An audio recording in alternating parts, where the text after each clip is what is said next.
Well, the last time around, we ended up cutting these mortises in the axle cap, and they are a mortise that is not only at an angle because of the shape of these hounds, but they're also at a taper because of these hounds gradually taper down to the end. So now I need to fit the hounds into these mortises. So I've got this actually mocked up upside down so I can see the marks on my axle cap and transfer them and see where I need to adjust the hounds. I have taken the time to square this up so that I know I am square on my axle cap to the tip of my hounds. And I have the pencil marks that I drew on this axle cap to give me a guideline where this mortise needs to be. Well, this pencil line is going to come down on top of these hounds, and I'm going to be able to tell just where I need to trim these tapers, both on the front and on the back. On the back side, we can see the lines are coming right down, just about right on top of the hounds. This one needs to come in maybe just a smidgen, and this one as well. And on the front side, this inside is right on top of the hound, but I'm probably an 1/8 inch strong on this side. So I need to bring this down to match the width here. This other side seems to be really close to the width of the hounds.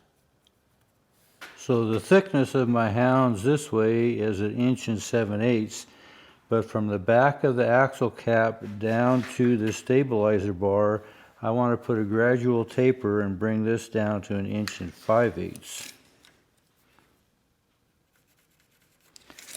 That will also aid in how easily this slides in until we get just right to this spot here, and that's where we want to be solid and have a good solid contact there. And because these come through at an angle, I have to be careful of the angle that I work on the hounds here, because any little variations will either make me too wide at the stabilizer or too narrow, and similar on the tongue end. So everything has to be just kind of just right. So it's going to just take some time and some fiddling.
I don't know if you can see, I'm about 1/16 of an inch short of this mark being down to my axle cap.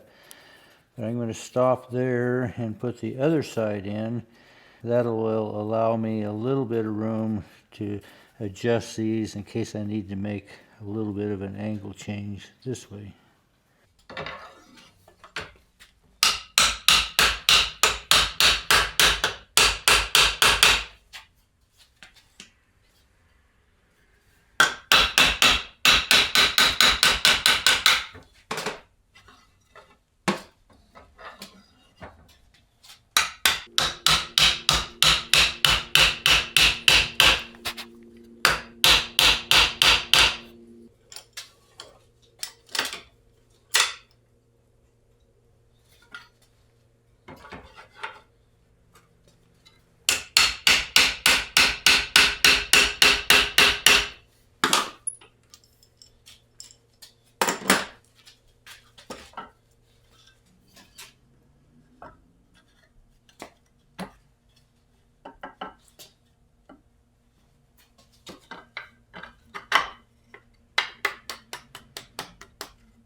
Well, the sway bar fit just about right. I'm a little tight on my tongue pattern here. See, I had to kind of push it in a little bit. It's pretty decent there, but as I push it in, it's actually going to push out a little. So I've got about 1/8 of an inch or so that it could all go back. I think I'll take some off of the outside shoulders. That will help open this up just a bit. I think we're going to work. I'm not sure if this camera is clear enough to show you, but I have about 1/8 of an inch right there and a little less on this side, but they can come back just a little bit and I'll just open that up.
So that little bit brought my line right up to the axle cap on both sides, made it more comfortable for my tongue pattern, and my stabilizer still fits well.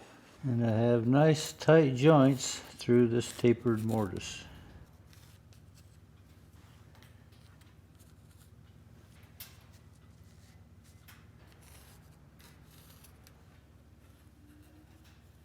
So before we put the steel on this, there's still some shaping that needs to be done. I need to do a round edge on both the inside and outside of these hounds. The inside of these hounds here also get that kind of a gradual sweeping curve. Where these irons fit along the side, from here back on the outside to the axle cap, that also gets rounded over. And these irons come just short of the tip of these hounds because this is where that end cap comes. But I'll probably figure out exactly where that goes once I get this a little closer to being installed. It's going to be somewhere in here. So from here back, this gets rounded over. So in order to do that, you have to take it all apart again.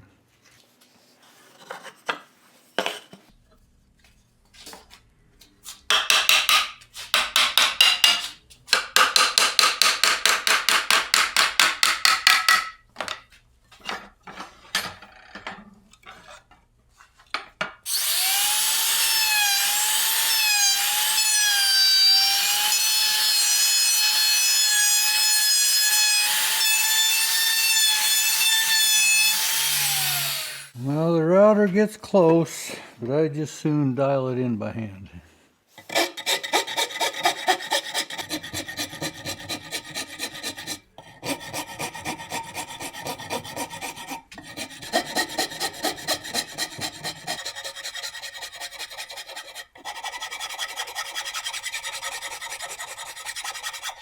When you use a router, you have that obvious router look, and I like to get rid of that obvious router look.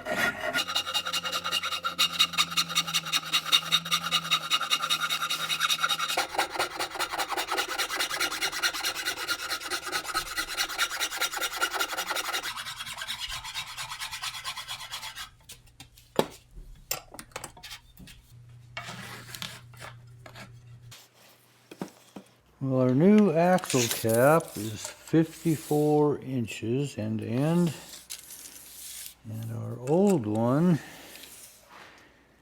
51 1/4 end to end shoulders. Remember, they have to be notched out for this round circular backing plate. So 51 1/4, we've got to come in 2 3/4, so that's going to be 1 3/8 on each end.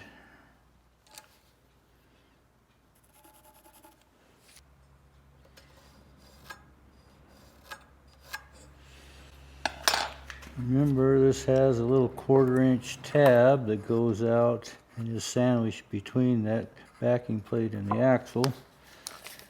We'll leave that 1/4 inch.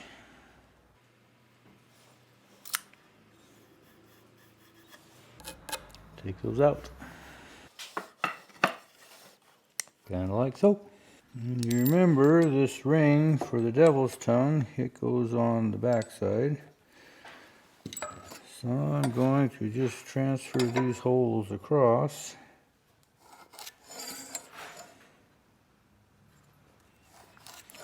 Might as well drill that while I have it disassembled. Down 1 3/8.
Not thinking far enough ahead. Forgot about that kingpin hole.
this left side doesn't seem to fit too bad this way.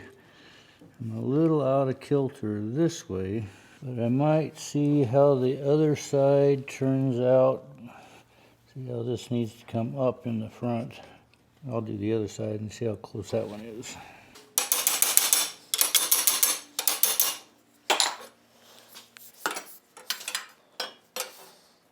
As I compare bends, this is much sharper than this one is.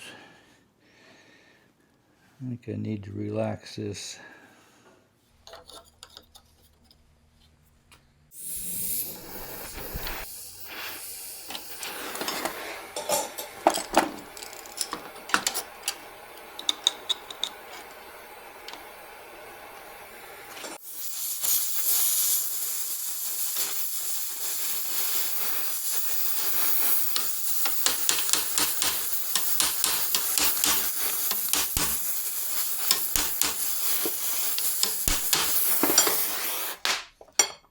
Well, I'm not quite sure why this iron got so bent up. It was disconnected from this axle clip. It was still bolted to the Hounds, but just kind of hanging there. There's a story there somewhere. Anyway, I've got a couple fifth wheel bolts to make. I think I have 2 that I could salvage. Put on the top iron to that sway bar. We'll get her yet. Appreciate you coming along. Thanks for watching.